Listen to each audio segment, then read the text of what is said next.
Over 2.5 years of conflict, Russia's special military operation was intended to crush Ukraine, but Kyiv has turned the war into a relentless, high-stakes grind. With 18% of Ukraine's land under occupation, the question is not if Ukraine will win, but when. Several military experts believe that the war is nearing its explosive conclusion, not in Putin's favor. The real question is when Ukraine will win. During a virtual discussion at the Center for Strategic and International Studies, CSIS, key military experts, including Emily Harding, Michael Vickers, Dr. Seth G. Jones, and Dr. Elliot A. Cohen, discussed the perception of the Ukraine war as a World War I-style stalemate. Cohen believes Russia is keen to promote this view as it tries to convince the rest of the world that its victory against Ukraine is inevitable. However, a scenario where Russia wears Ukraine out, with its larger population and access to resources, would eventually see Russia's victory. The conflict between Ukraine and Russia is a positional warfare conflict, with momentum and initiative swinging back and forth based on various factors. Innovations during the war have included drone warfare, satellite reconnaissance, and cell phone signal tracking, with the side that gains momentum first often gaining momentum. However, Cohen believes that the positional phase will end when Ukraine faces its year of decision, where one or both sides exhaust their military equipment and manpower. This exhaustion may even carry through to the aid they can attract as the rest of the world grows war-weary and starts to limit support. Ukraine's Defense Minister Rustem Umerov is already preparing for the war's endgame, with his policies shifting to sustaining the Ukrainian military as far as possible. This involves finding the troops to keep up the fight even as Russia conscripts more thousands of soldiers to its ranks. Ukraine lowered its military draft age from 27 to 25 in April 2024, giving it access to thousands more potential soldiers that may play a part in the sustainment strategy. Combining this with designing military tactics that see Ukraine take and hold territory in refreshed offensives and counter-offensives, Cohen says that Umerov is building his approach around this strategy. A disruptor could come in many forms, such as innovation or a switch from a defensive approach to an offensive one on the part of Ukraine. Fall-offs in Russian munitions production could also dent the country's ability to sustain the war, as could changes in Ukraine's funding situation. Cohen believes that 2025 will be pivotal for the Ukraine war, as it will mark the confluence of a host of issues that will ultimately play out in Ukraine's favor. The answer to why 2025 is ahead of any of the other possible years is multifaceted and starts with two of the issues that Cohen could have chosen: military aid and a possible change in the dynamics of the war. In terms of aid, Cohen may have been incorrect in his assumption that aid would dry up, at least partially. The US and the European Union agreed on their own $54 billion package, suggesting that Cohen's comments were somewhat mistimed. News are emerging from Europe that some countries are going to reduce the level of aid they provide. For instance, Germany's ruling coalition government has decided to stop sending new military aid to Ukraine in an effort to reduce the country's spending. This is a major blow for Ukraine, as Germany had been one of the top providers of military aid to Ukraine but will now slash its aid to only $4.45 billion in 2025. It's unknown if other countries will follow suit, but if they do, Ukraine's military funding situation may get worse in 2025. Russia's financial situation is dire, with Putin's unsustainable wartime economy and dwindling cash reserves. The National Wealth Fund, a fund holding accumulated energy revenues, has dropped from $112.7 billion before the war to $55 billion in February 2024. This decline is exacerbated by sanctions, which set Russian oil at $60 per barrel, and money being drawn to cover budget deficits and investment projects. Tax hikes and high interest rates also affect Russia's citizens, indicating a country running out of money. This could lead to the endgame in terms of both countries' ability to fund the war. Russia's tactics mainly involve deploying superior manpower at Ukrainian positions, while Ukraine's defense ability may suffer if funding dries up. However, this alone is not indicative of Ukraine winning the war in 2025. Ukraine must find ways to focus on specific areas and make gains, as demonstrated by the Kursk invasion. On August 6, 2024, Ukraine invaded Russia, capturing 463 square miles of territory in Kursk, which includes 93 separate villages and settlements, along with the Sudza gas pumping station owned by Gazprom. The invasion has forced the evacuation of 200,000 people, and Ukraine is not stopping there. It is also sending troops into the Belgorod region to capture territory. This is the first time in the Ukraine war that Ukraine has gone on the offensive. Before August 6, the war followed a predictable pattern. Russia would launch assaults on Ukrainian positions, with Ukraine being forced to defend.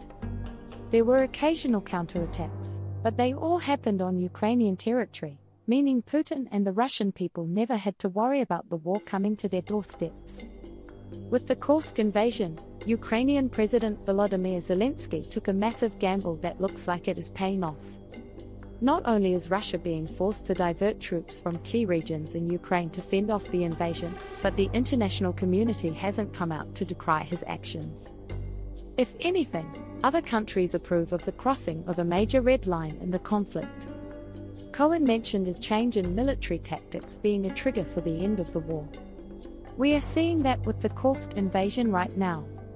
The biggest payout to this gamble is that taking and holding territory in Kursk means that Ukraine finally has some leverage.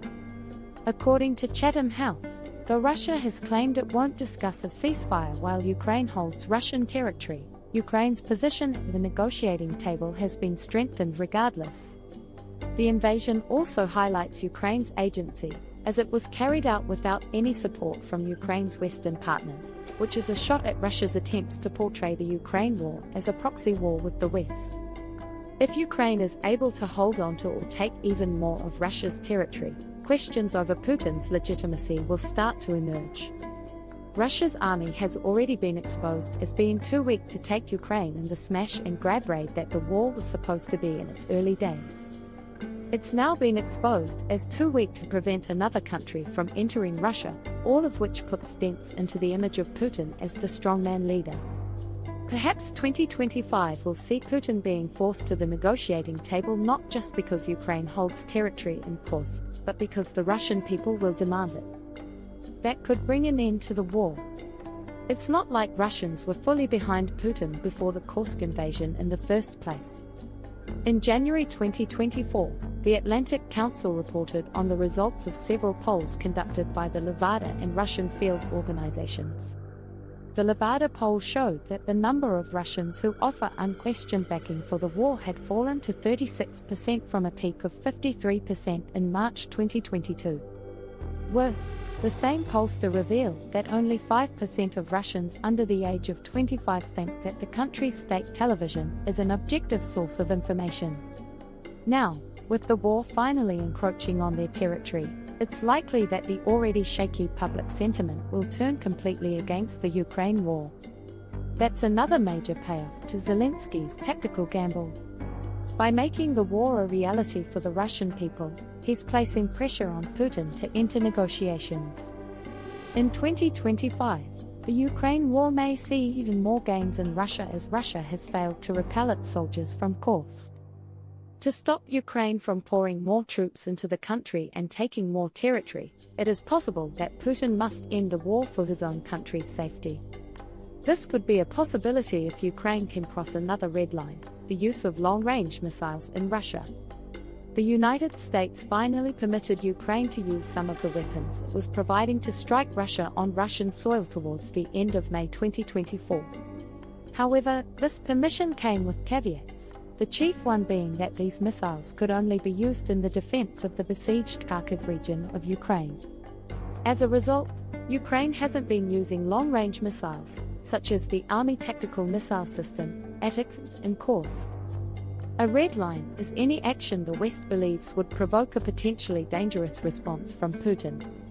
The Ukraine war has been punctuated at many points by dithering over whether or not to cross these lines. Early on, providing weapons to Ukraine was seen as a red line that could provoke Putin. However, those lines have since been crossed, with Putin failing to follow through on the threats he made prior, which has given Ukraine and the West more confidence in crossing other red lines. Being allowed to use attacks outside of the defense of Kharkiv would be another red line crossed. There are signs that permission may come at some point in 2024. For instance, President Biden's administration is open to the idea of sending long-range cruise missiles that can be fired from F-16s to Ukraine. These missiles would make Ukraine's growing fleet of F-16s more effective and open up opportunities to launch aerial attacks deeper into Russian territory. Perhaps Washington is becoming more open to the idea of lifting its restrictions on missile usage now that Ukraine has proven it can enter Russian territory without Putin doing anything in response to the West. The Western response to Russia's actions could also prove to be an influencing factor in the Ukraine war in 2025. The Lowy Institute highlighted 4 key factors that could influence the Ukraine war in 2025. Europe has slowly but surely emerged from its strategic slumber during the war, resulting in European defense budgets starting to increase. In November 2023, the European Defense Agency, EDA, released its findings on European defense spending in 2022, finding that 20 of the 27 members of the European Union had raised their budgets in response to the special military operation. This shift in strategic attitudes continued into 2023 and 2024. Russia was supposed to win quickly and then become a bigger threat to Europe. Instead, Ukraine has valiantly held its ground with support from the West, and Putin must now face a revitalized Europe that sees him as a threat but also one that it could likely handle because his saber-rattling turned out to be inconsequential. In the context of Ukraine winning the war in 2025, the pressure on Russia is significant. Putin's military is a paper tiger compared to what it was believed to be before the war, and an increasingly strong Europe can exert more pressure on Putin to end the Ukraine war in 2025 because it's more prepared to face and defeat Russia. Stronger militaries can offer greater backing to Ukraine, even if funding starts to dwindle, with the message being delivered that Putin simply can't take Ukraine without facing retaliation. This pressure, combined with all other factors discussed in this video, could be enough to bring Putin to the negotiating table in 2025. Internally, Russia is becoming less capable of sustaining the Ukraine war, at least in the form that it has taken over the last couple of years. Russia has been relying on Soviet-era stock to maintain the metal portion of its strategy, but those stockpiles are dwindling. The International Institute of Strategic Studies, IISS, says this is as much down to poor Russian maintenance practices as it is simply using up its equipment. Russia still has about 70% of its Soviet-era tanks and armored vehicles in stock, but most have not moved since the start of the war, because they're not capable. Many are in poor condition, a consequence of having been left uncovered since the 1990s. Gerstad believes that this equipment shortage could force Russia into a more defensive position toward the end of 2024, and perhaps we're already seeing that with Kursk, which would give Ukraine the momentum it needs to end the war the following year. Forbes military analyst David Axe backs that up, claiming that Russia had a one-year reserve of weapons back in April 2024. The Kursk invasion has also cast a harsh spotlight on Russia's military manpower problem. The invading Ukrainians have captured hundreds of prisoners of war in around 20 days, with those captures being the result of Russian military policy. Putin will increasingly find himself in a position where the manpower he's sending to fight simply isn't well-trained or tactically astute enough to complete his objectives. Russia doesn't face a manpower issue in terms of sheer numbers, but it faces issues when it comes to experience and capabilities that, when combined with all of the factors discussed in this video, will make its military much less effective as time goes on.